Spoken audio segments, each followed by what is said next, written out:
Socialist Night School online seminars to educate their members. They recently had a section on the history of the Alabama Communist Party in coalition with the North Alabama and Birmingham DSA chapters. The New York City DSA has their Sing in Solidarity choir, while here in North Alabama we are focused on helping local businesses convert to union shops or worker-owned and operated cooperatives. Every chapter is unique and responsive to the needs of their community with their member-selected projects, and each chapter knows that it is necessary, but not sufficient, to just understand the problems facing our communities and workplaces. The point is to change them. If you are an essential worker, a union member, a teacher, a nurse, or a community activist working for social, racial, and economic justice, if you recognize that democracy restricted to the voting booth is democracy in name only, the DSA wants you. To join, visit act.dsausa.org/donate/membership2020 or reach out to your local chapter to go ahead and get started. You can reach the North Alabama chapter on Facebook and at DSA North Alabama on Twitter or dsanorthalabama@gmail.com. The Birmingham chapter can be reached on Twitter at BHAMDSA. Again, that is at DSA North Alabama or at BHAMDSA on Twitter and via Gmail at dsanorthalabama@gmail.com. There are also chapters in Auburn, Montgomery, Atlanta, Memphis, Chattanooga, and the Middle Tennessee region. The DSA looks forward to having you in the struggle for real freedom and justice for all. WVNN.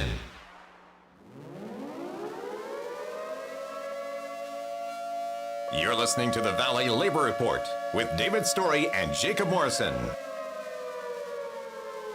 The time has come for America to hear the truth.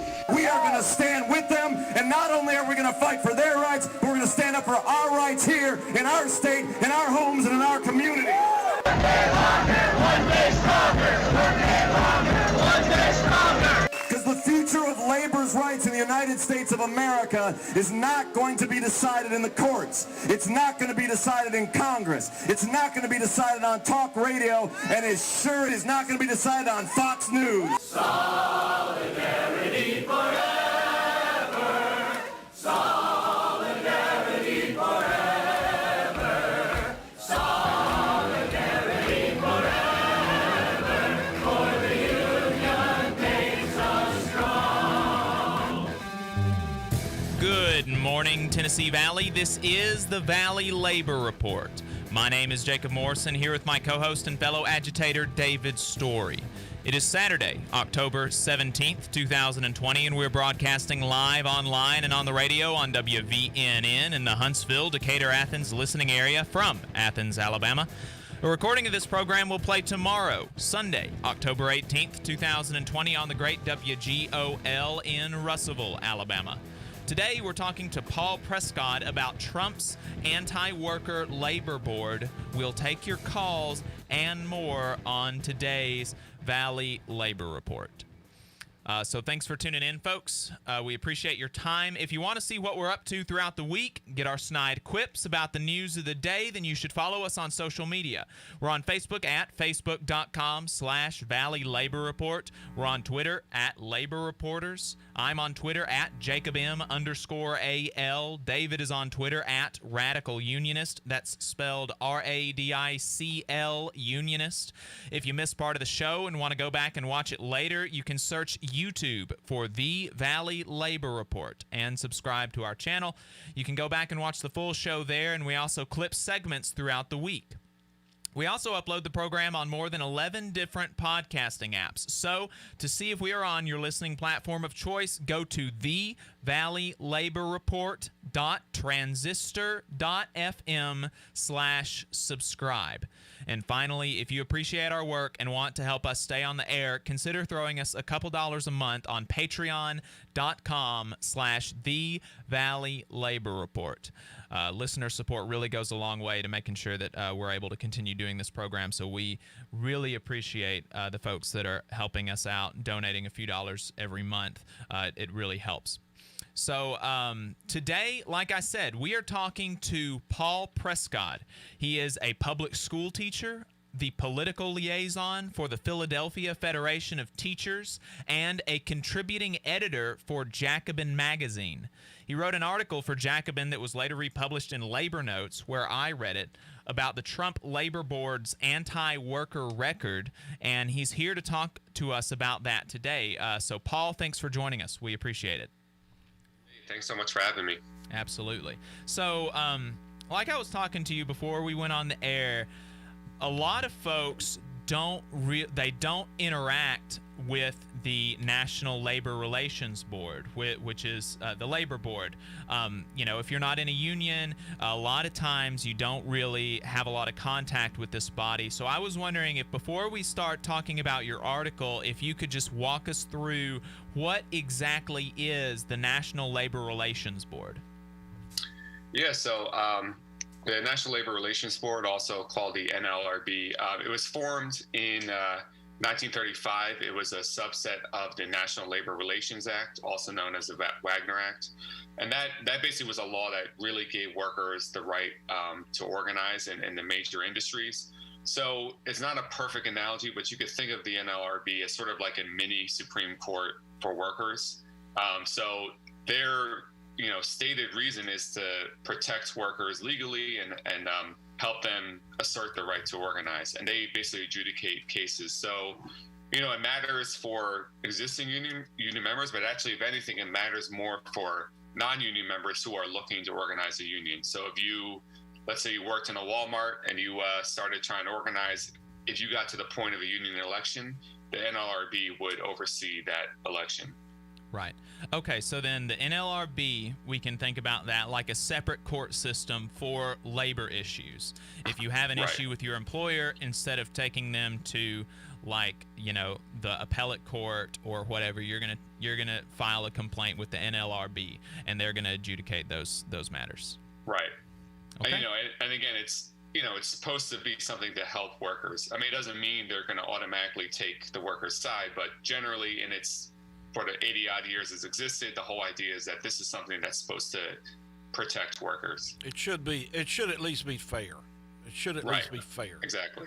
Right. Yeah, it should at least be fair, and like this, like you said, it's something that was created to allow workers a fair place where they can come to adjudicate these places, because as anybody in a workplace knows, there's a huge power imbalance between an individual employee and an employer. So you're not going to be able to you just don't have as much power as an employee over your employer. And so, institutions like this are supposed to help even the playing field. So with that as the kind of background, walk us through your article. What is it exactly that the Trump administration has done to change the makeup of the NLRB, and what has been the outcome of that?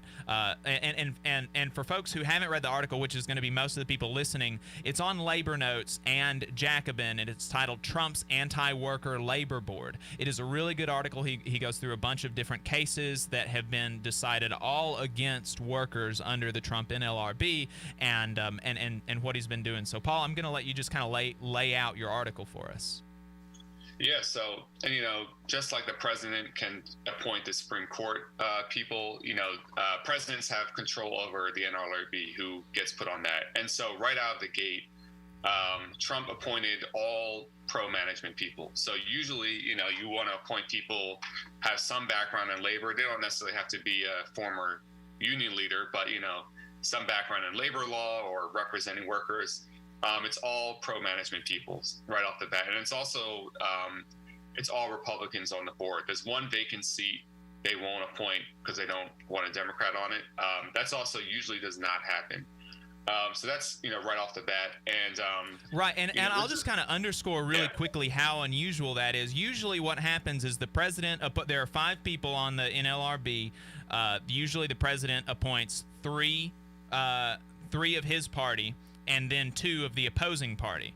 So it's like 2 of the opposing party, but the president still picks it, right? So it's going to be 2 people from the opposing party that still kind of largely agree with the president, but there's a vacancy here that Trump is just literally he's not even finding some corporate blue dog Democrat to fill this seat. He won't even find anybody with a D next to his name to do the performative thing here for just the institutional norms.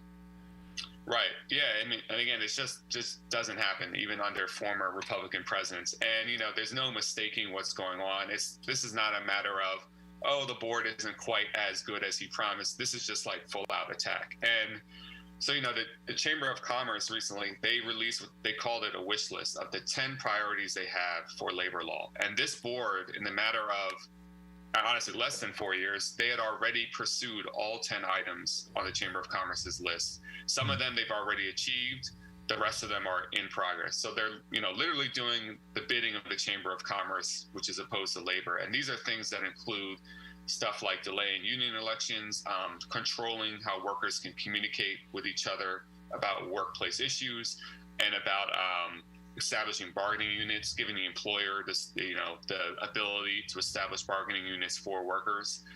So it's really just been an all-out assault on labor, and they've gone so far, even in just 4 years. They've overturned so many things in a quick amount of time. I could start going into some of that if you like, some of the cases that they've been working on. Yeah, let's do that. That would be great. So on the one hand, they've really reversed past presidents, and even during the Obama era, Obama was not, in my opinion, some huge champion of labor, but there were some decent things done on a labor board. So one of them had to do with establishing bargaining units. So it was generally accepted, and there was a ruling in 2011, this case called specialty healthcare. Workers have the ability to determine their bargaining unit. So which workers are in the union. And to give you an example, I'm in the teachers union, but for example, the school counselors are in the same union, but they have a separate bargaining unit. So they have different issues that pertain to them. Same thing with school nurses. We're all in the same union, but they have a different salary scale, different specific issues. And, workers, obviously, if you're working on the job, you understand what bargaining units make sense. So one of the first things this new board did was overturn that decision and basically give the employer the ability to determine the bargaining unit. And I'll give you an example of why this matters, a concrete case. So in 2018, there was a Boeing plant in South Carolina. So 178 workers voted to join a union. They wanted a union. So Boeing refused to bargain with them, claiming that the bargaining units were not valid. And the NLRB basically ruled in Boeing's favor. And so those 178 workers who voted for a union, they already expressed they want one, cannot get one because the employer was allowed to say, well, no, it doesn't make sense in the bargaining unit. And so again, this, if anything, these laws actually hurt non-union workers more. Because if you're already in a union, there's things that definitely affect you, but it's really hurting new worker organizing, and that's what needs to happen. And just as a quick point, if people listen are not already convinced of this, there's one graph that really says it all, why unions are important. It shows union density on one axis and then inequality on the other. And it's clear as day. As unions decline, economic inequality gets worse, people's wages go down or stagnate. It's just like you can't even really argue with it. And to give it another example, so it's generally been accepted that in the past, union organizers can go on public areas of employers' property to talk to workers. Because again, how else are you going to start to actually communicate with workers? So they've introduced a slew of rulings that have now banned that. One big example is with nurses in hospitals. And nurses are actually the fastest growing sector of new unionizing workers. So they passed a law that in a public hospital in their cafeteria, which is a public area, a union organizer cannot go there to speak to a nurse who's on their shift break. And if they can't do that, it's not like you can go while they're working. So there's also been other things where they'll allow the Salvation Army or something like that to solicit, but a union organizer cannot even go anywhere near a public place of an employer's property to talk to workers. Right, and that is so. It's so hypocritical, especially in light of the Twitter censorship discourse that is happening on the right now. You've got Kayleigh McEnany saying that this is so un-American the way that Twitter is doing its censorship, and their labor board is going out and saying people can't talk to each other. We're going to talk about that more on the other side. Stay tuned. You're listening to the Valley Labor Report with David Story and Jacob Morrison. The attorneys at Maples, Tucker, and Jacobs have stood with the working people of Alabama for over 40 years, providing skilled legal representation for your workplace injury claims. When you are injured on the job, it can be a scary time. But the attorneys at Maples, Tucker & Jacobs have the experience to guide you through the process to make sure that you and your family are properly taken care of and your rights are protected. If you need help, call the attorneys at Maple, Tucker & Jacobs at 855-617-9333 or visit online at www.mtandj.com. No representation is made that the quality of legal services is greater than the quality of legal services provided by other law firms. All workers deserve fair wages, affordable health care, and a retirement plan that enables them to retire with dignity. All workers deserve to have a say about the terms and conditions of their employment, not just the bosses. With the Machinists Union's over 600,000 members having our back, Local Lodge 44 in Decatur, Alabama has been serving workers' interests for over 20 years. Our members have the best health insurance in the area with zero deductible plans. We set the bar for pay in the area with over $40 an hour rates, consistently averaging the highest non-college degree jobs in North Alabama with some of the best retirement plans in the industry. We can do the same for you. Together, we remain united, raising our voices to ensure justice on the job and service in the community. The Machinists Union is a true Southern union founded in Atlanta in 1888. We have been serving members' needs for 132 years. The longevity of our union proves our dedication and loyalty to the working class. The Machinists Union isn't just for machinists. We represent workers in government, healthcare, auto workers, aerospace workers, transportation workers, the defense industry, and woodworking. Our members even build the iconic Harley-Davidson motorcycles. If you're ready to get serious about better benefits and wages, if you want to have a voice in your workplace with over 600,000 members to back you up, call or email us today at 256-286-3704 or organize at iamaw44.org. Here in Huntsville, federal employees are an invaluable part of the nation's defense, offering unmatched expertise in engineering and technology and as stewards of taxpayer dollars. What we ask for in return is to be treated with fairness, dignity, and respect. The American Federation of Government Employees, AFGE, Local 1858, is a union of working people looking out for each other, making sure that we're treated right. To inquire about joining or to learn more, call 256-876-4880. Hey y'all, are you tired of hearing that the South is just a bunch of racist rednecks? Well, tune in to Dixieland of the Proletariat podcast. We talk about Southern working class history and current events through a leftist perspective. Join Nelson, Senior Telecommunications Director Tommy, Comrade Kate, former pig farmer Tyler, and Brother William, wherever you stream your podcast. And good Lord willing, the creek don't rise. We'll see y'all next time. It's Dixieland of the Proletariat, y'all. WVNN.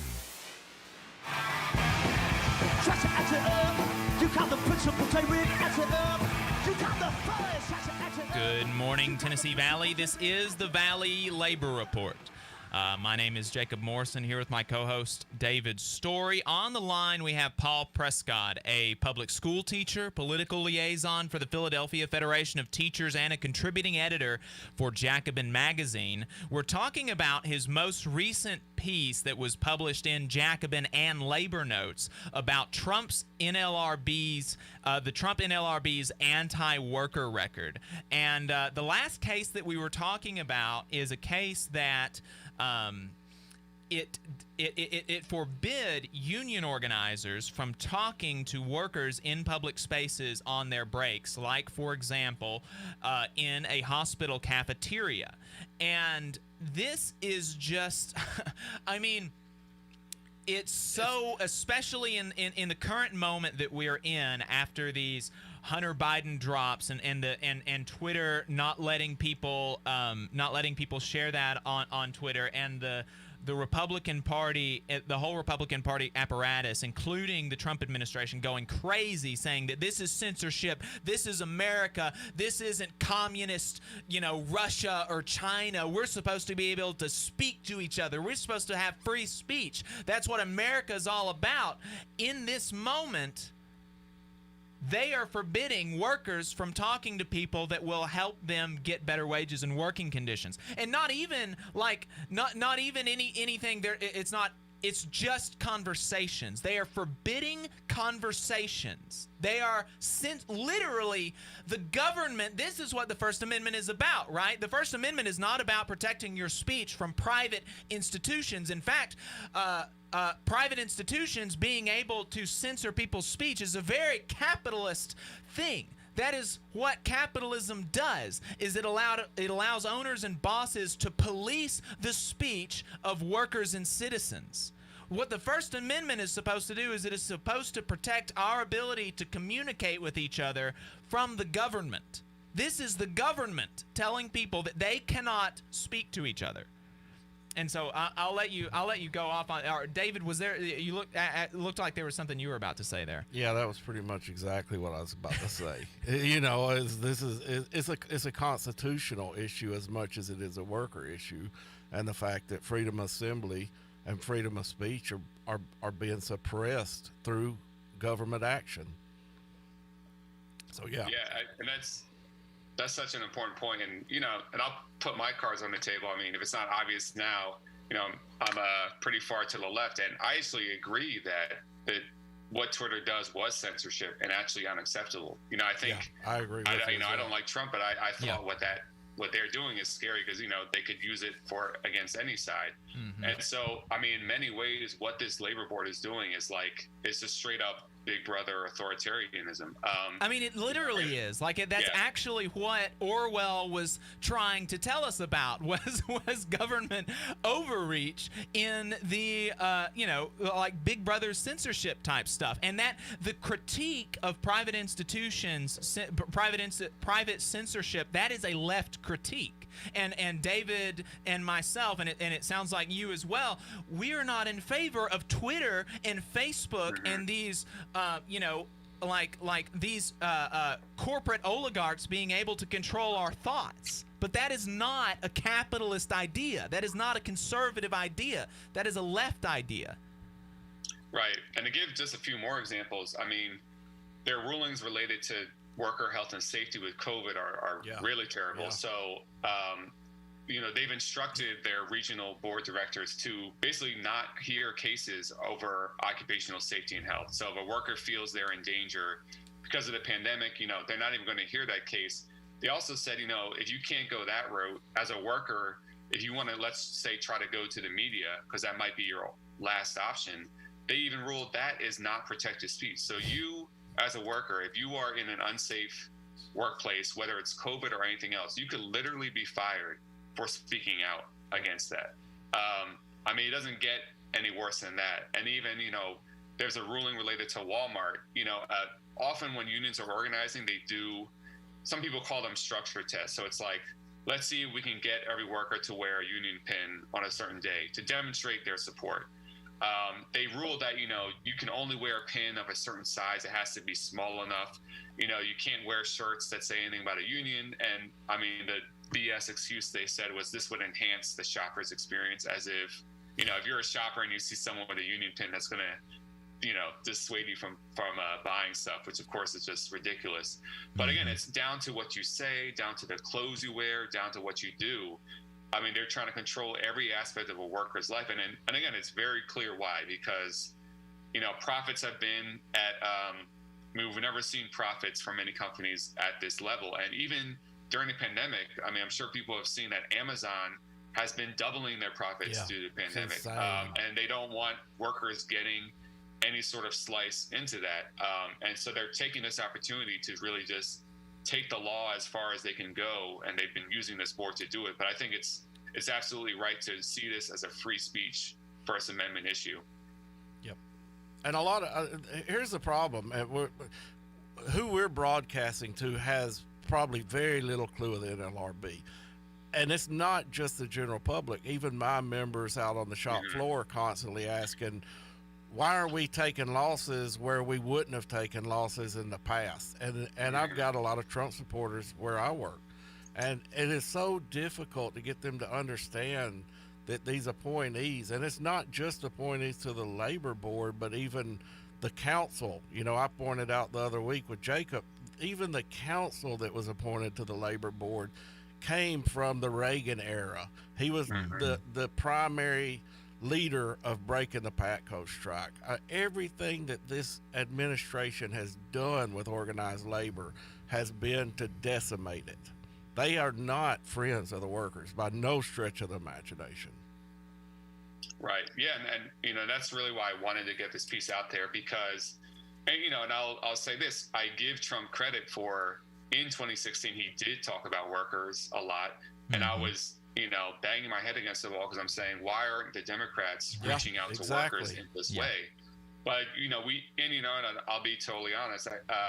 Biden has plenty of issues. I don't see him as this great champion of workers, but I've been telling people almost in a way, I'm almost like a single issue voter this election, purely alone on the NLRB. Biden's not going to be a champion of workers, but he will appoint much better people. And this really has an impact on the future. And I'll go into one area if I can, but a huge issue for the labor movement that we need to figure out is this issue of independent contractors.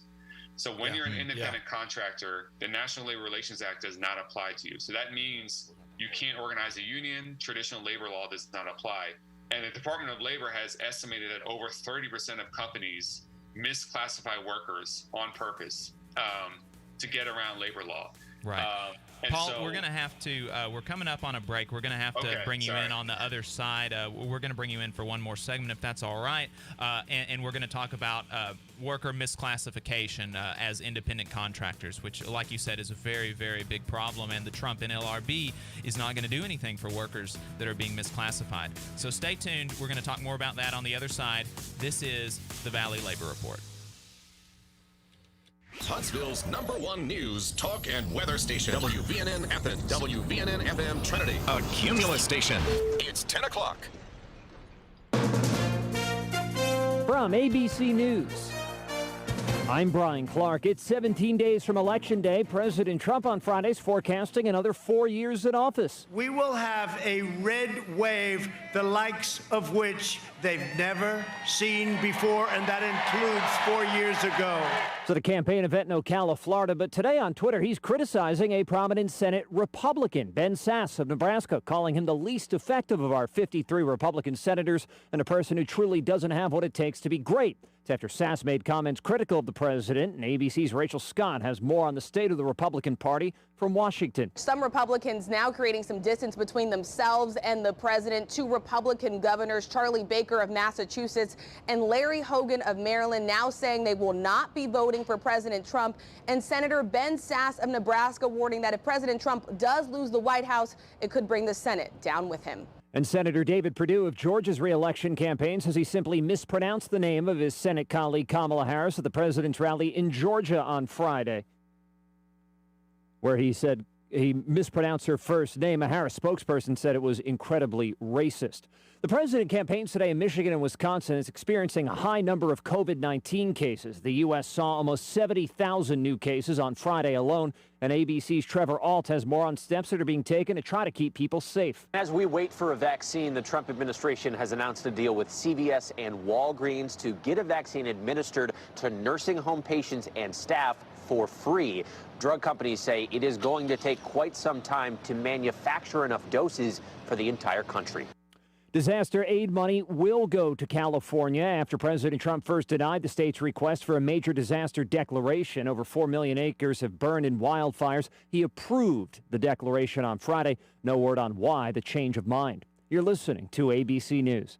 This holiday season, more people will shop online than ever before. So if you're an e-commerce seller, are you ready for a record-breaking holiday season? Be ready with ShipStation, the fastest, easiest way to ship. Just a few clicks and you're managing orders, printing labels, and getting products out fast. That means happier holidays for you and your customers. ShipStation works with all major e-commerce platforms and shopping carts and gives you the best rates available with all major carriers, including USPS, FedEx, and UPS. You can easily compare carriers and choose the best solution every time. You even get exclusive postage discounts, usually reserved for Fortune 500 companies. So, no matter how many orders you need to fill, you'll always get the best deal. No wonder ShipStation is the #1 choice for online sellers. Be ready for the busiest online shopping season yet with ShipStation.com. Try it today free for 60 days with offer code SKY. Just go to ShipStation.com, click on the microphone at the top of the page, and type in SKY. ShipStation. Make ship happen. Hey y'all, Are you tired of hearing that the South is just a bunch of racist rednecks? Well, tune in to Dixieland of the Proletariat podcast. We talk about Southern working class history and current events through a leftist perspective. Join Nelson, Senior Telecommunications Director Tommy, Comrade Kate, former pig farmer Tyler, and Brother William, wherever you stream your podcast. And good Lord willing and the creek don't rise, we'll see y'all next time. It's Dixieland of the Proletariat, y'all. This is News Talk 770 AM, 92.5 FM WVNN. The long-haired preachers come out every night. I try to tell you what's wrong and All right, what's right. folks, welcome back to the Valley Labor Report. My name is Jacob Morrison, here with my co-host David Story. We've got on the line Paul Prescod. He's talking about his most recent piece that was published in Jacobin and Labor Notes about Trump's anti-worker National Labor Relations Board. So, Paul, when we left off, you were talking about worker misclassification. Can you kind of bring us up to speed on that and what the NLRB has been doing there? Yeah. So again, when you're classified as an independent contractor, traditional labor law does not apply to you, and that includes the right to form a union. And the Department of Labor has estimated that over 30% of companies are misclassifying workers to get around labor law.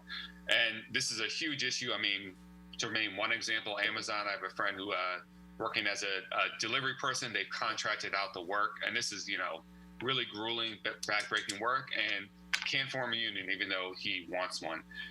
So the NLRB has ruled that even if they find that a company is misclassifying deliberately for the sole reason of avoiding a union, it's not against the law. They can do that, and there's no penalty.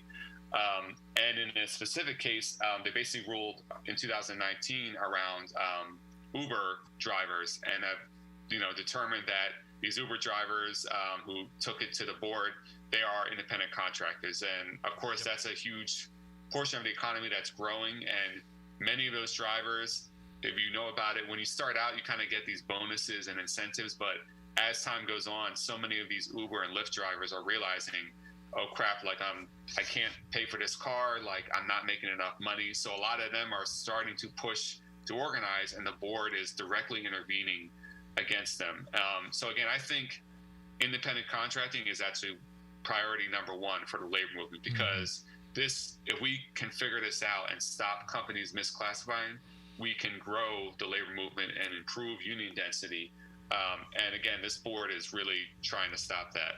Not only grow the union density through these independent contractors, but also what a lot of people don't recognize is these are first steps, and nothing that ever happens at the legislative level is ever something that they're trying to immediately take care of. This is the long-term game, in my opinion, to start moving independent contractors. You'll start seeing them more in the public sphere as far as teachers and things like this goes. They'll start classifying teachers as independent contractors, and then they'll start moving it into the private sector to the point to where you're basically just working for your hired guns. You're working for a wage, and you have no protections whatsoever. That is the long game, in my opinion, of what the administration, not just the administration, because it's really the money back in the administration is who's making these calls. Yeah, and then and that it the fact that the NLRB is going to these, even if they are, even if let's say they're not misclassified, let's say that they legitimately are independent contractors and they want to be independent contractors, and that's like the ideal situation for them. The NLRB is still telling these people that they can't have a union, and here we are back to a First Amendment freedom of association issue. This is the government telling people that they can't form associations with folks that they want to form associations with. I mean, it's crazy. And where are we going to have these originalist, textualist judges on this? Yeah. Are they going to side on the side of workers being able to associate and organize and speak to each other? No, they're AWOL on that. Oh, they're not AWOL. Well, they're not AWOL. Right. They're attacking it. Right. Yeah. So, Paul, I read your article earlier in the week when Jacob sent it to me. I read it again this morning, kind of before we started. But then I noticed you were a history teacher up there in Philadelphia, and that kind of got me thinking. We talk about it constantly on this show. It's kind of away from the NLRB article, but what is it we have to do to get more labor history taught at the high school level? That's something that's so sorely missing these days. You talk to any high school student, and there's so much history around the labor movement and us being consistently attacked and killed, but nobody ever talks about it. Right. Yeah, that's a good question. I mean, there's no easy answer. I mean, I think part of it is a product of just the fact that union density has declined. So, just less and less people even think about it, even teachers that aren't necessarily opposed to a union. But I think the more that you see these iconic labor fights, like, for example, the Red for Ed movement of 2018, where you saw all of West Virginia teachers go on strike, I think that kind of awakens in people a curiosity. And, even people in West Virginia talked about, I come from a long tradition of union people in West Virginia going back to the coal miners. So I think, it's kind of, I think there's plenty of things we could do in the curriculum level. Like, I'm involved as a social studies teacher teaching this history and trying to get others to, but I think it kind of goes back to labor gaining more power in society. And it's kind of interesting. I mean, at the intro of the show, I heard the speaker saying, we're not going to change things just through the courts. And I actually do believe that. It's very possible that you could get around bad labor law through having enough power.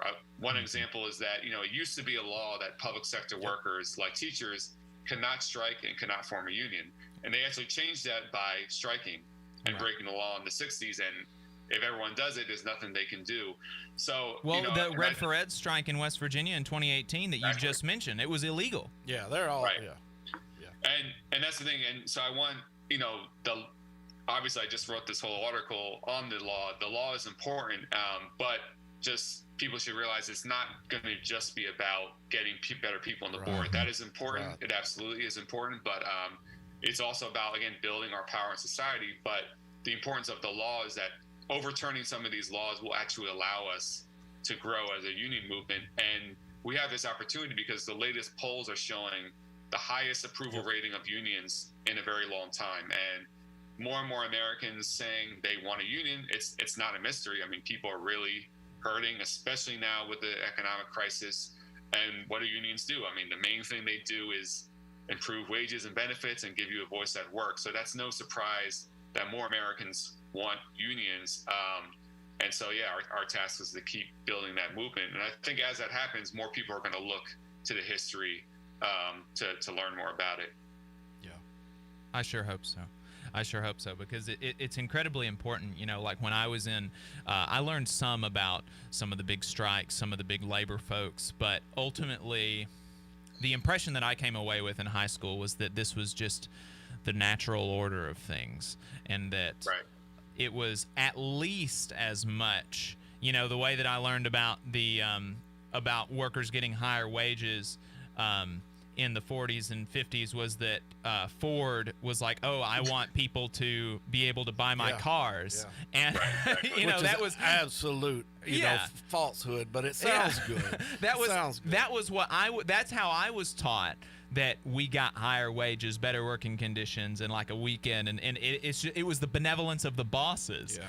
And we know that that's not true. Us in the labor movement, we know that that's not true, and people who really study history know that that's not true. And so I hope that more folks like you can get out there and be teaching the real history of the 20th century and how we won the things that we won, because they did not come to us from the benevolence of the boss, from the good graces of the politicians, even the better politicians. They had to be forced to do these things for working people. Well, I mean, and the old saying, history repeats itself, and we're precariously close to to history repeating itself again. Yeah, there's no doubt that worker to a CEO pay gap is where it was before, right at the Great Depression. We're right there on the verge of of reliving this entire thing again. And people are getting antsy. People are taking to the streets for those reasons. And a lot of it's because they don't know the history. Yeah. They don't know the history of the labor movement in general. Right. And I think it's similar to the 30s. We're at this fork in the road. Like, this could either go in the direction of fascism, like it did in Germany, or something like the New Deal, where unions grew and Social Security and high employment, and we can even do better than the New Deal now. But we're kind of at this choice: like, are we going to go down the road of fascism, or we build a society for working people? Yeah. Right. Yeah, I sure hope that we take the latter. So we've got a couple more minutes here before we wrap up this segment. Paul, have you got any parting thoughts for us on this article, or the importance of the NLRB or this election or anything else? Or tell people where they can find you.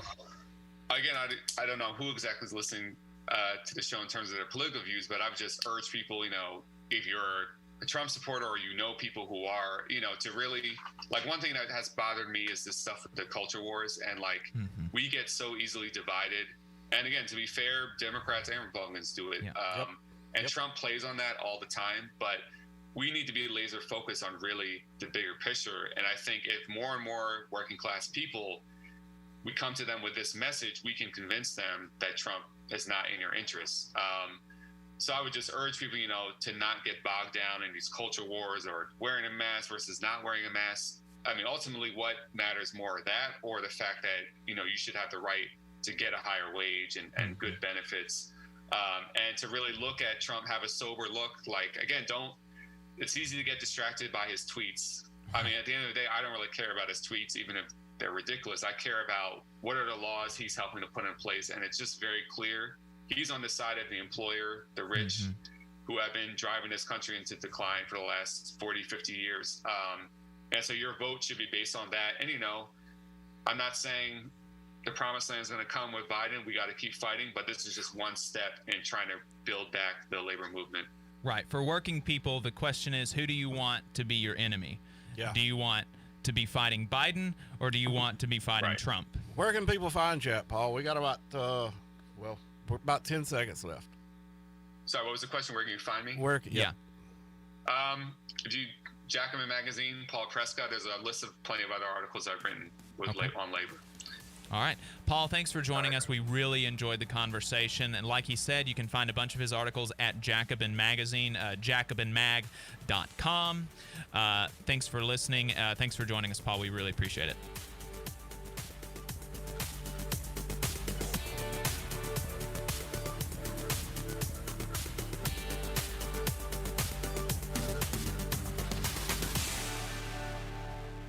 You're listening to the Valley Labor Report with David Story and Jacob Morrison. The attorneys at Maples, Tucker, and Jacobs have stood with the working people of Alabama for over 40 years, providing skilled legal representation for your workplace injury claims. When you are injured on the job, it can be a scary time, but the attorneys at Maples, Tucker, and Jacobs have the experience to guide you through the process to make sure that you and your family are properly taken care of and your rights are protected. If you need help, call the attorneys at Maple, Tucker, and Jacobs at 855-617-9333 or visit online at www.mtandj.com. No representation is made that the quality of legal services is greater than the quality of legal services provided by other law firms. The Valley Labor Report is also supported by listeners like you. If you value the work that we are doing, injecting a different perspective into talk radio, and you have the means, consider signing up for a monthly donation on patreon.com/The Valley Labor Report. Again, that's patreon.com/The Valley Labor Report to support our work and keep us on the air. If you're looking for contractors with lower than average EMR and TRIR, if you need to supplement a workforce at any level for any amount of time, if you need iron workers that come trained and certified at no extra cost, or if you need workers from superintendent down to general laborer and you're looking to start work on a project, or you're unhappy with your current contractor situation, you need to call my friend Jeb Miles with the Iron Workers Local 477. They only work with the best in the business, vetted contractors, and can do all kinds of jobs from roofing to steel and bridge erection, from welding to heavy rigging, from structural repairs to machinery alignment, and much more. They supply manpower on 4 of the 5 largest projects in North Alabama, so you know they're legit. If you need good quality, safe, efficient, diligent, and knowledgeable workers on your job, then you need the Iron Workers Local 477. Call Jeb Miles at 256-383-3334. That's 256-383-3334. Or via email at local477@bellsouth.net. And make sure you tell them that you heard about them on the Valley Labor Report. Where Alabama talks. WVNN. Depend on it.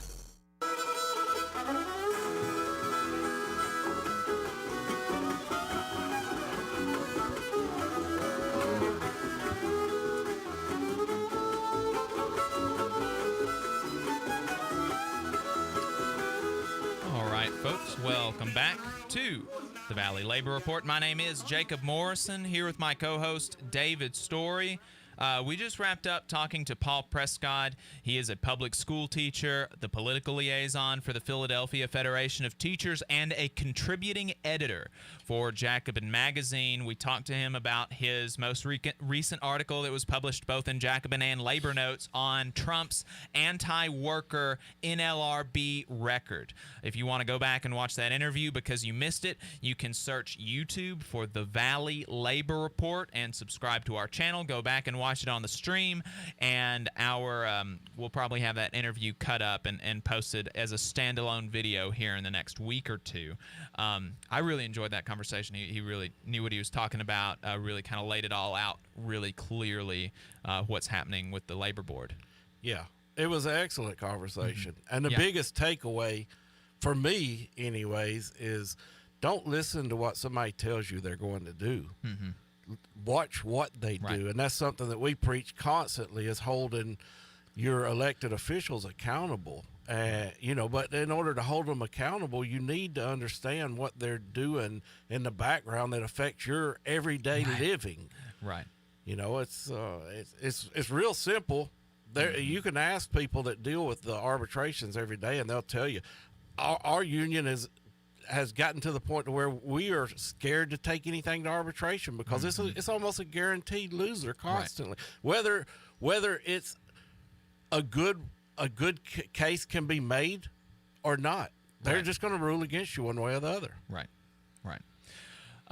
So we've got some folks that are supporting the show that we haven't recorded ads for. So, David, have you got your? Tell us about Punta Cana. Punta Cana. This is a Dominican good friend of mine from Dominican Republic. It is a first generation gentleman that came over here. He's actually an engineer, but his family does a little restaurant there in Madison called Punta Cana Restaurant. Unbelievably good food, excellent prices, excellent service. You can't go wrong. Stop by there and give them a try. He's brought some food to work for us several times, and it's just absolutely knockout good food at real reasonable prices. And you also know that you're supporting someone that's out there just working himself to death, trying to live the American dream. And, that it's not corporate owned.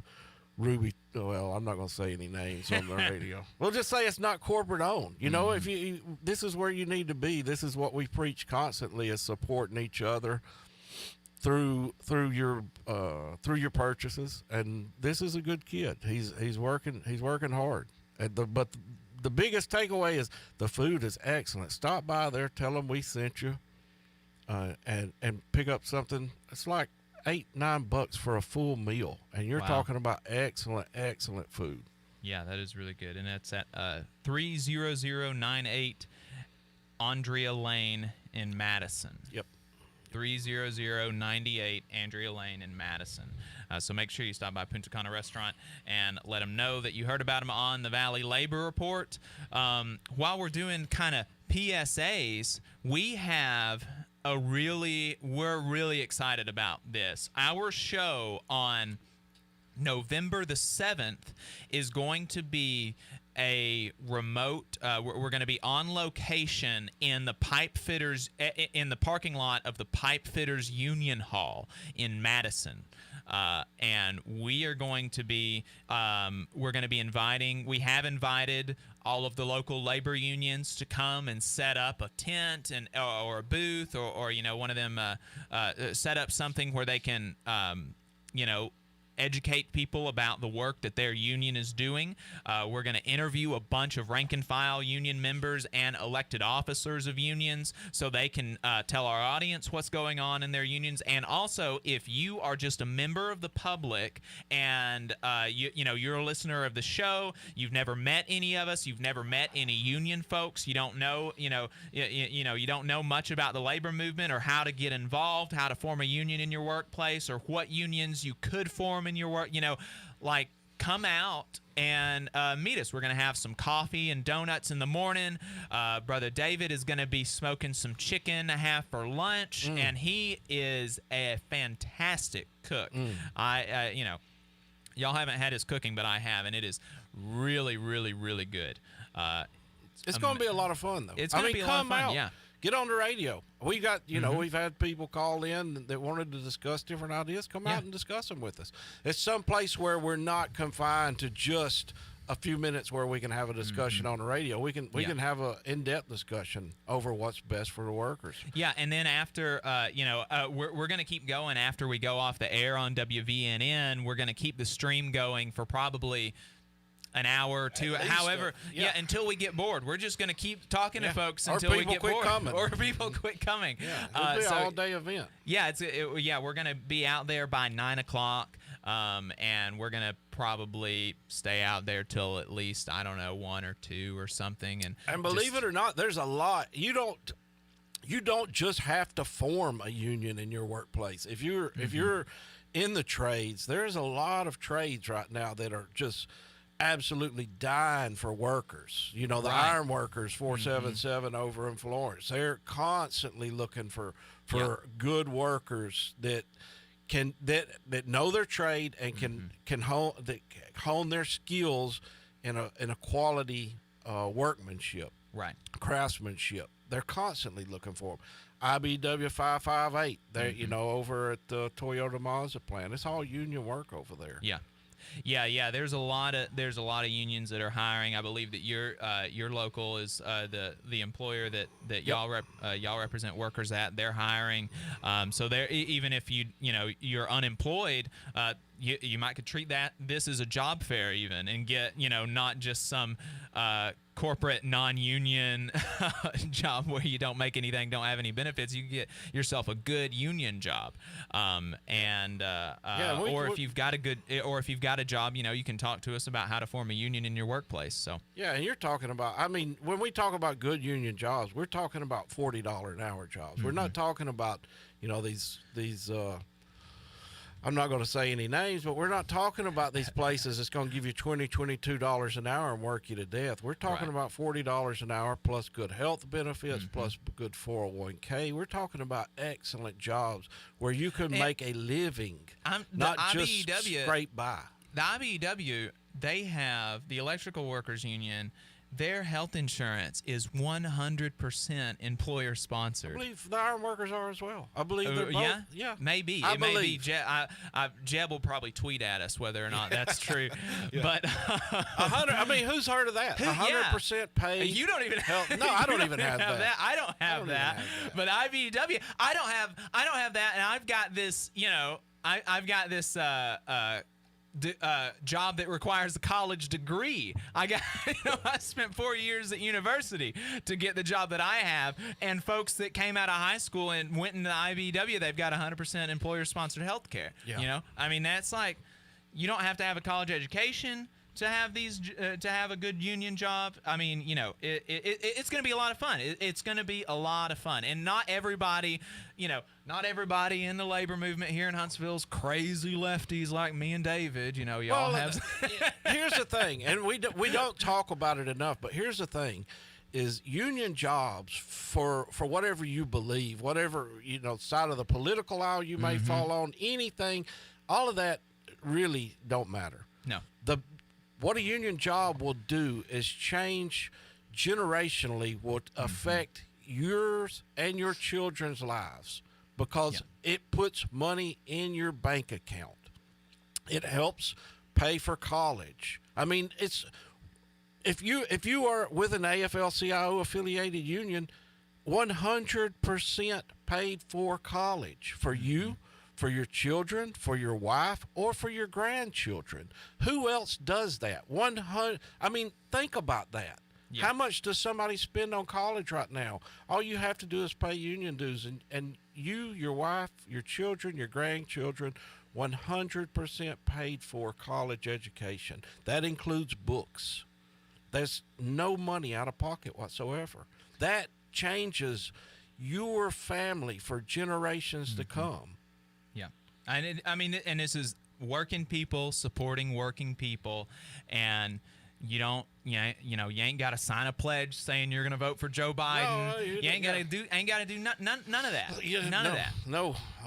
No communist manifesto pledge, as some would like to claim out there. I seen the guy attacking you earlier in the week, and I just thought, man, these folks, they're really reaching. Yeah, it's just like higher wages and better working conditions are really scary for some people, I guess. Well, no, what is scary, I know you know it as well as I do, but for the people out there driving in their cars today, what is scary is workers taking power in the workplace. That is what's scary to them. The boss wants to maintain power, regardless of the good pay, the good benefits. The biggest thing that owners and bosses are afraid of is losing power in the workplace, because once you've taken some of that power away, they don't know how to get it back. They don't know how to do anything unless they can control you every day. Right. In work and outside of work. Right. Yep. That's exactly right. They want control over you. They want you to be a mindless drone, doing the work that they say. They don't want you to think for themselves. Dumb enough just to push the button. Yeah. And organizing will allow you to think for yourself. That's what it's all about. Folks, stay tuned. This is the Valley Labor Report.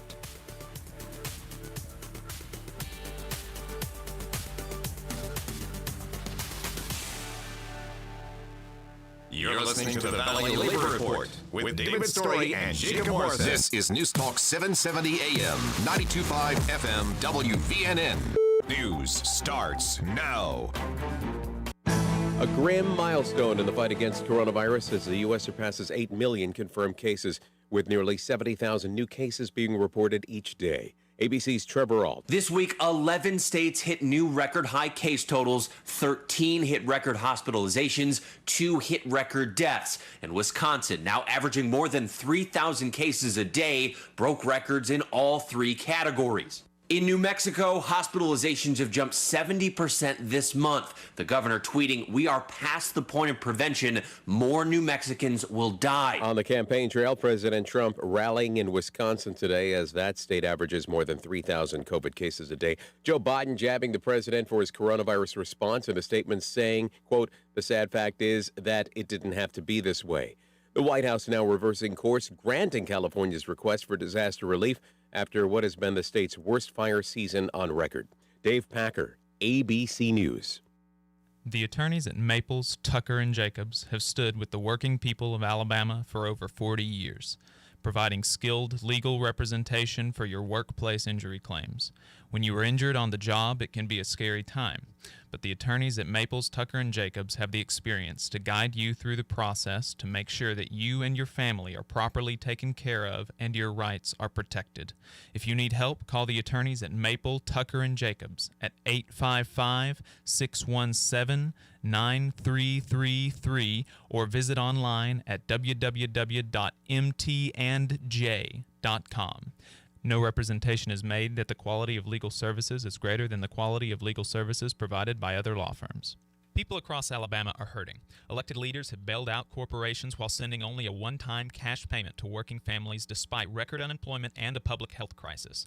Hometown Action is fighting for working people across Alabama to build inclusive and sustainable small-town and rural communities. Hometown Action demands that Congress pass a people's bailout that expands health care, sends cash payments to families, and invests in green jobs to restart the economy. Now is the time to act. Learn more at www.hometownaction.org. The Valley Labor Report is also supported by listeners like you. If you value the work that we are doing, injecting a different perspective into talk radio, and you have the means, consider signing up for a monthly donation on patreon.com/The Valley Labor Report. Again, that's patreon.com/The Valley Labor Report to support our work and keep us on the air. The Dale Jackson Show, a safe space for terrible people. Weekdays, 7 to 11 a.m., only on WVNN. WVNN. Depend on it.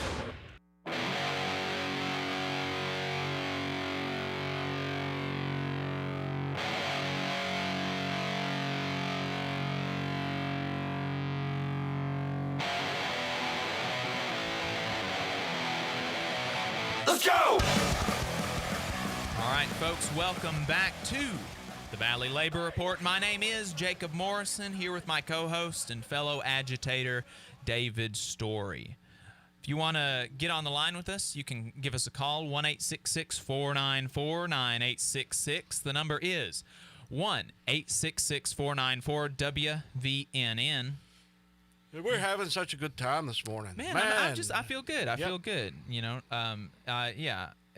And so the what we were talking about was we're going to have a show on November the 7th in the parking lot of the Steamfitters Union Hall in Madison. So you can Google, Pipe Fitters and Steamfitters Union Hall in Madison, Alabama, and it'll get you the address. It's like 9740 Madison Boulevard. It's on the far west side. If you're coming through Madison, it's on the far west side, like you're about to hit 565. It'll be easy to find because we'll have we'll get to use our gigantic sign from the. We got like a 8 or 10 foot sign. Yeah, I think it's the like Valley Labor 6 Report. by 8. Hopefully or they'll 4 by 8 maybe. Yeah. Yeah. There should be several signs set up out there at the edge of the road. I'm going to bring the Machinists Union sign. So. Yeah. And we'll have plenty of good food and good camaraderie, and we'll sit around and enjoy each other's company. Good food, sisters and brothers hanging out, talking about how you can have higher wages and better working conditions, and how you can make that happen. So it's going to be a good time. I'm really looking forward to it. That's going to be November 7th. We'll be out there at 9 o'clock. Like I said, if you want to give us a call, 1-866-494-9866. Another thing that I saw last week, looked like this article came out about 11 days ago now in the American Prospect. It's kind of along the line. It's kind of along similar lines to Trump's NLRB, being super anti-worker. We can see the same thing with Trump's OSHA, the Occupational Safety and Hazard Administration, or And something to consider when we're talking about Trump's NLRB, Trump's OSHA. Here's the thing. We're not attacking these things because they are specifically Trump-esque. He's just the one that appointed it. Yeah, he's the one that created, or he's the one that appointed all the people that are sitting here. So the conservatives say, F your feelings, the facts is what matters, and we're just pointing out the facts. I mean, this is just facts, whether you want to admit it or not. They're easy to find if you go out there and look. Yeah. So this is an article in the American Prospect called How OSHA Went AWOL During the Pandemic.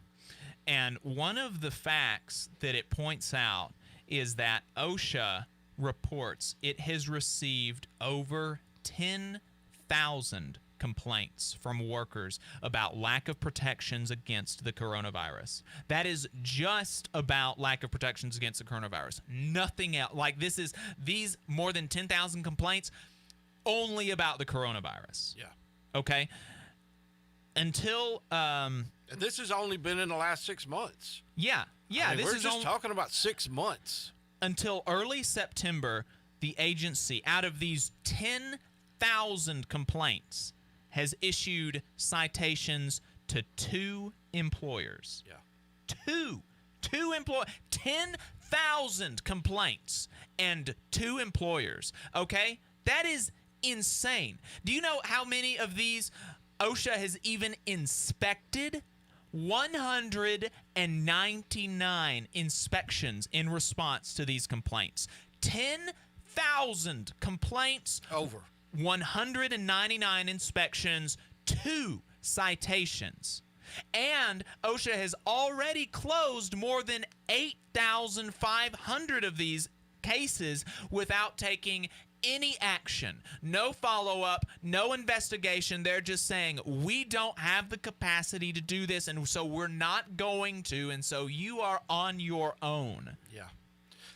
Here's a quick story. It's something that, you may be thinking, that's not that big of a deal. Everybody's calling and complaining about this or about that, what have you. I was organizing some nurses in a city in Alabama. You know about this drive. Throughout the course of talking to these nurses, come to find out that the administration for this specific hospital was locking up PPE and issuing it at the beginning of each shift because they thought that some of the PPE was being stolen, taken home for personal use, what have you. I get it, whatever. But they were locking this PPE up, issuing it at the beginning of the shift. This is during the pandemic. One of the nurse's patients, actually, the heart stops of this patient. She hasn't got, it's the beginning of her shift. She hasn't got issued her PPE yet. She runs in to start performing CPR on the patient. As she's compressing the chest, she's getting the spewing from the lungs back up into her face because she don't have any PPE. Man. A few weeks later, she gets the coronavirus. A few weeks after that, she passes away from the coronavirus. All because the administration was locking up PPE. So when you think, well, these ain't that big of a deal, I'm telling you, these frontline workers are she sacrificed her life for the life of someone that she didn't know. Right. And stuff like that isn't gonna, selflessly. Stuff like that would be much less likely to happen if you have a union in your workplace because these workers did not have a union. They did not have to be consulted about locking up PPE. They did not have to be consulted about changes made to their working conditions. The employer did it unilaterally, and they could say, because this is an at-will employment state, the employer made the changes, and they can just say, you don't like it, you can go F yourself. Go leave. You can leave. I can tell you, our negotiating team and our safety committee is weekly negotiating with the companies, and these are highly dynamic as the weeks go on and things change. We've gotten paid hotel rooms for employees where a family member may have tested positive and they want to continue to work. Okay, the company's paying for hotel rooms, so you don't have to be, and it provides safety for everybody else out there on the floor. That's stuff that's not going to happen in a non-union environment. And here's what, for folks that think unions are unnecessary, that unions inspire laziness, that unions destroy industries, why shouldn't employers, tell me, why shouldn't employers have to bargain with their employees over things that are life-threatening? Why shouldn't employers have to bargain in good faith with the people that work for them, the people that make the money, the people that do the work, the people that produce the value for the company? Why shouldn't they have to be consulted for changes in the workplace that are going to affect not only their livelihoods, but their lives? And their families' lives. And their families' lives. And their friends' lives. Why and would their the patients' and the customers' lives. Why shouldn't workers get a say? Why shouldn't they? They should. They should is the answer. They and back to this. Back to the OSHA thing. With the where we can't where workers don't have unions, where workers don't have the power to fight for themselves on these health and safety issues, sometimes we rely on the government to step in, or we hope that the government will step in and protect workers where they don't have the power to protect themselves. Okay, and so that's why this OSHA thing is important, because most of America's workers do not have unions like David and I do. They do not have the worker power on the shop floor to be able to fight for themselves, and so they rely on other people to fight for them. And so these things are important. And so the question may come up, wow, there were 10,000 complaints and only 199 of them were investigated and only two citations were issued? That's crazy. Why did that happen? The reason is because under the Trump administration, the OSHA has less than 900 inspectors for the entirety of the United States. That is insane. That is loony. That is crazy. You should have the number of OSHA inspectors fell to just 862 for the entire United States by the end of last year. Okay? Under Trump, the number of inspectors has been below 900 each year that he's been in office, a threshold that has never before been reached. There are less people inspecting for OSHA now than ever in the history of OSHA, and these people are responsible for policing more than 8 million workplaces. 8 million workplaces are falling to 862 inspectors for OSHA. That's why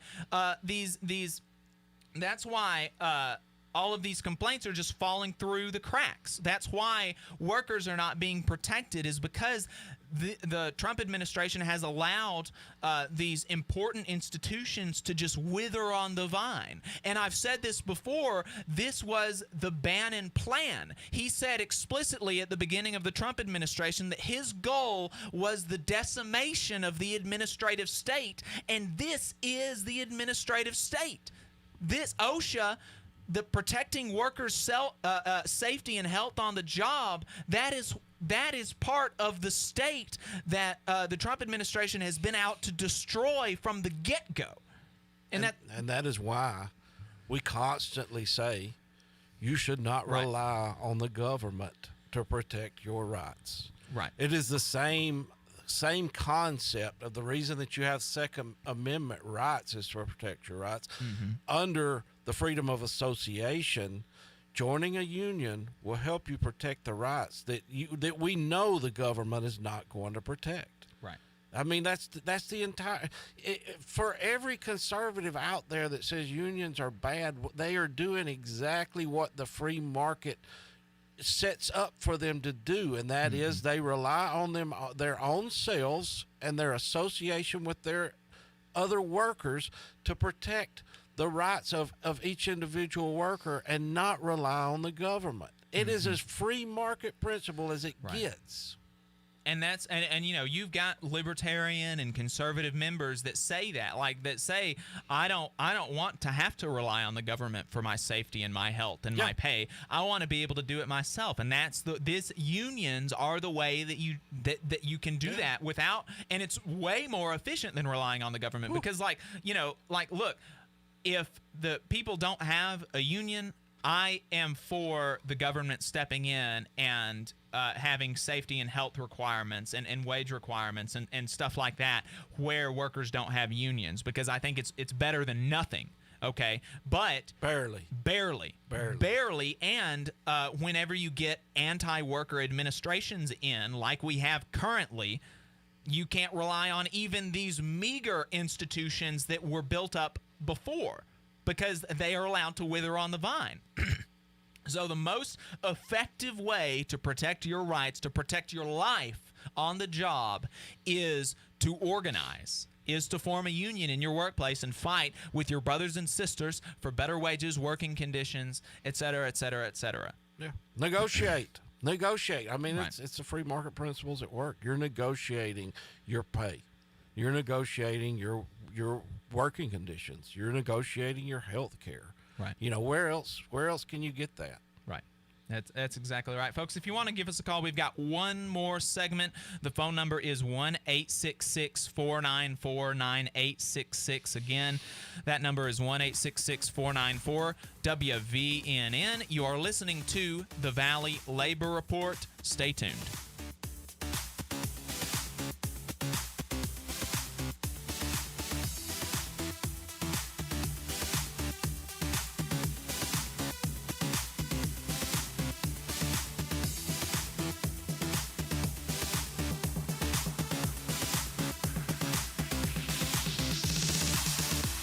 Listening to the Valley Labor Report with David Story and Jacob Morrison. The Valley Labor Report is also supported by listeners like you. If you value the work that we are doing, injecting a different perspective into talk radio, and you have the means, consider signing up for a monthly donation on patreon.com/The Valley Labor Report. Again, that's patreon.com/The Valley Labor Report to support our work and keep us on the air. People across Alabama are hurting. Elected leaders have bailed out corporations while sending only a one-time cash payment to working families despite record unemployment and a public health crisis. Hometown Action is fighting for working people across Alabama to build inclusive and sustainable small town and rural communities. Hometown Action demands that Congress pass a people's bailout that expands health care, sends cash payments to families, and invests in green jobs to restart the economy. Now is the time to act. Learn more at www.hometownaction.org. The American Federation of Government Employees, AFGE Local 1858, believes all workers are entitled to fairness, dignity, and respect. AFGE also knows that the best way to guarantee proper treatment is for workers to stand together, united, looking out for each other. In AFGE, we fight for workers every day to ensure a workplace that is safe and free from harassment. If you're a federal employee and want to be a part of this union, to protect yourself and your fellow workers, call 256-876-4880. The attorneys at Maples, Tucker, and Jacobs have stood with the working people of Alabama for over 40 years, providing skilled legal representation for your workplace injury claims. When you are injured on the job, it can be a scary time, but the attorneys at Maples, Tucker, and Jacobs have the experience to guide you through the process to make sure that you and your family are properly taken care of and your rights are protected.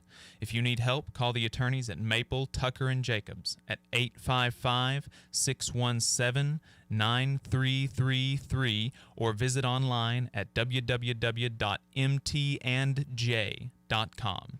No representation is made that the quality of legal services is greater than the quality of legal services provided by other law firms. WVNN. Charge upon the land. A population burned up, bled dry. The marginalized multiply and unite to fight. Folks, welcome back to the Valley Labor Report. My name is Jacob Morrison, here with my co-host David Story. We're here with you for one final segment. David, maybe you could just kind of walk through a little bit of the process. Like if somebody called you today and was like, I want to form a union with the Machinists Union. Yeah. I want to organize with the Machinists Union. What would happen kind of from there? Yeah, well, I mean, we've got several going right now in the local area. It's really, it sounds complicated, and I'll probably make it more complicated than it is, but it's really quite simple. If somebody calls and says they want to start a union in their workplace, you know, we start a conversation, and we build that conversation around, okay, why? What are your concerns? Because, you know, I've said it, I don't know if I've said it on here, but we talk about it a lot. You get the union that you deserve. You know, a lot of times when we go in for an election, the employer will say, what in the world drove this? Why does everybody want a union? Well, you get what you deserve. If you treat people well, pay them well, listen to their concerns, it's rare that you're going to find a group of employees that'll want a union. But when you treat them like crap, then you get what you deserve. But the simple question is, We talk about their concerns. What is going on? Why do you want a union? And are you the only one that wants it, or do you have a group of people that want it? And we start having conversations. We at some point, if it looks like there's some justifiable reasons of why they need a union in the workplace, then we start signing cards, which is, they call them A cards or authorization cards. And that allows us to contact the NLRB and have an election. And once you have an election, if 50% plus one vote to form the union, then there it is. And we start sitting down and put together committees for the workers to be able to negotiate their working conditions and wages. It's a fairly simple process. It can be complicated because you need to have a majority of workers in your workplace support it, and it opens up a lot of conversations. Got somebody on the line? Yeah, we've got John on the line. Can you bring him up, David? I certainly can. How's it going, John? Good. How you doing? Good. Living the dream. Hey, got a question for you. I've worked at a couple of places, and there's been unions, and the issues I've always had with joining is, I'm a Christian, and they don't generally, unions don't support right to life issues or traditional marriage and those types of issues. Unions never take a stance on a right to life issue ever. I can tell you that 100%. But you will never hear anyone, as far as the union representative, speaking for or against those type of issues. The only thing that we speak for is for issues that directly affect workers. Right. Yeah, so I was in a UAW plant, and generally that was a lot of the people's concern was, that the money that you were paying in union dues were going to typically one party, and that party was always in opposition to, what was. A lot of people, that's one of the misconceptions that a lot of people have, is that union dues goes to fund political parties, but that is a misconception. It's something that the right uses a lot because it stirs people up. Mm-hmm. But the fact of the matter is the Department of Labor audits us consistently, and we cannot give one penny of dues money to either the right or the left, the Republicans or the Democrats. Zero money can go to a candidate or a political party. Every dime that unions bring in union dues is spent on representing workers and advocating for issues, the issues that affect workers. They can't donate to candidates or their campaigns or to advocate for people to vote for this or that candidate. But that is a good question, and nobody's saying that you're lying. We're just saying there's a lot of misinformation out there that people really, it's been said, so it's like anything else. You say it long enough, people will begin to believe a lie, and it's absolutely not true. I am the Secretary-Treasurer for the State Council of Machinists that handles the money for all the machinists in the state of Alabama, and I have my books audited twice a year consistently, and I have to account for every penny, and I can promise you, if there's one penny that goes to a candidate of either political party, the IRS and the Department of Labor is going, they hold me personally responsible for those funds. I will be standing accountable for that. So, yeah, that's not going to happen, I promise you. What about the Second Amendment? It just seems like all the candidates that unions ever endorse are always opposed to all those positions, which are, you're on the Alabama radio station, and especially the working class tend to be important issues for them. Yeah. And it's the union's always endorsing wrong people, the wrong side. Yeah. Well, you're talking to two pro-gun supporters.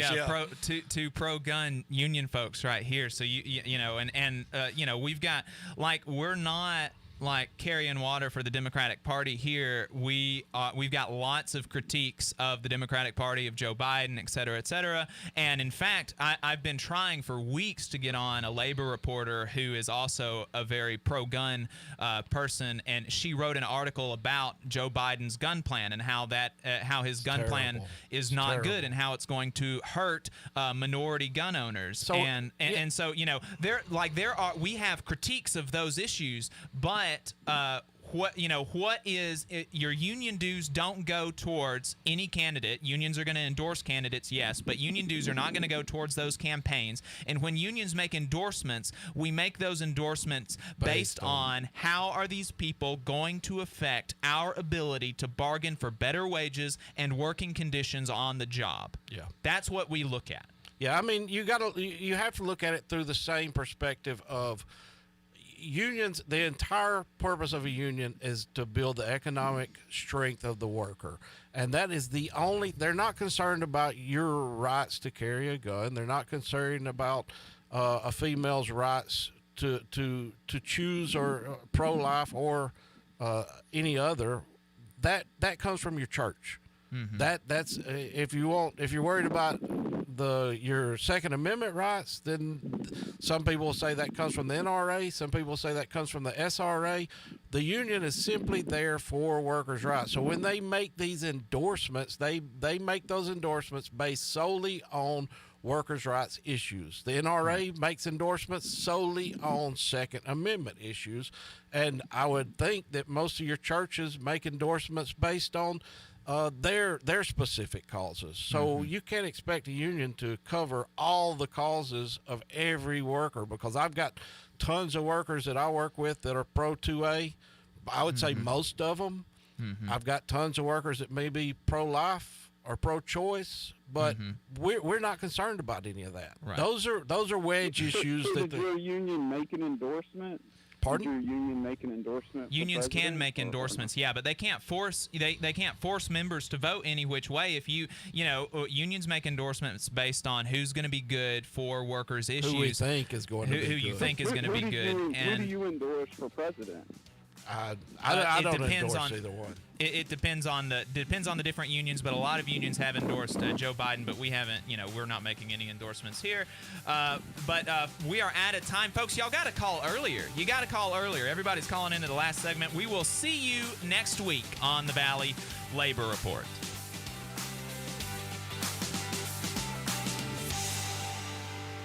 WVNN